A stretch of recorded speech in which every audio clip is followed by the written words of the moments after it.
ولا تجسسوا، اور نہ تجسس کرو۔ تجسس یہ ہوتا ہے کسی کی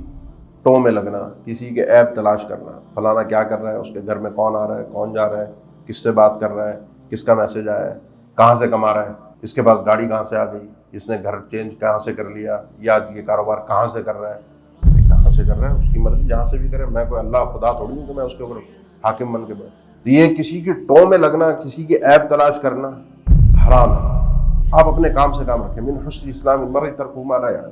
آدمی کا اسلام ہوتا ہی مضبوط اس وقت ہے، بہترین اور خوبصورت ہوتا ہی اس وقت ہے جب وہ لا یعنی چیزوں کو چھوڑ دیتا ہے، اور یہ تو لا یعنی کے اندر بھی اعلیٰ درجے کی ہے جس سے آپ کا کوئی لینا دینا نہیں۔ ہاں ایک چیز ہے جس کا شریعت نے حکم دی، اس تجسس سے ملتی جلتی، الفاظ بھی ملتے جلتے ہیں، چیز بھی ملتی جلتی ہے، اور وہ ہے تحسس، ہا کے ساتھ، یہ تجسس جین کے ساتھ ہے نا۔ یہ یعقوب علیہ السلام نے اپنے بیٹوں کو بھیجا یوسف علیہ السلام کی تلاش کے لیے، تو فرمایا یا بنی اذهبوا فتحسسوا، اے میرے بیٹوں جاؤ اور تحسس کرو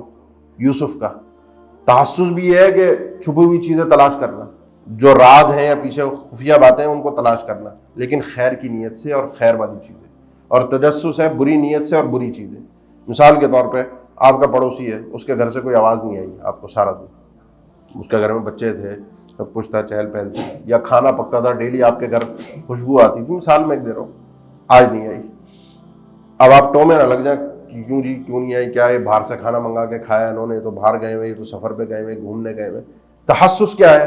پتہ کرے انسان کے پتہ نہیں بیمار تو نہیں ہے آج، خیر تو ہے ان کا، آج گھر سے بچے کی آواز نہیں آ رہی، بچے کی طبیعت تو ٹھیک ہے،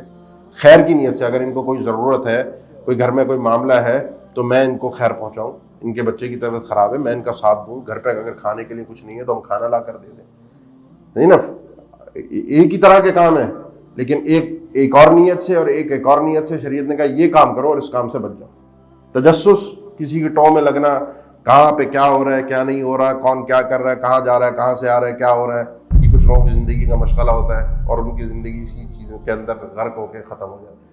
اور کچھ لوگ تحسس کرتے ہیں، تلاش میں رہتے ہیں، کوئی نیکی کی راہ نظر آ جائے، کوئی فلاں پریشان ہے، کوئی آج کوئی بیٹھا ہوا ہے آپ کے ساتھ محفل میں، اس کے چہرے، اس کے بات میں، انداز میں وہ رونق، وہ تازگی، وہ حشاش وہ نہیں ہے، کیوں نہیں ہے؟ بس معلومات اس لیے نہ ہو کہ پتہ چلے کہ کیوں نہیں ہے، معلومات اس لیے ہو کہ اگر یہ آدمی پریشان ہے تو ہم اس کی پریشانی میں اس کا ساتھ دیں، جو اللہ کا ہمارے لیے حکم ہے۔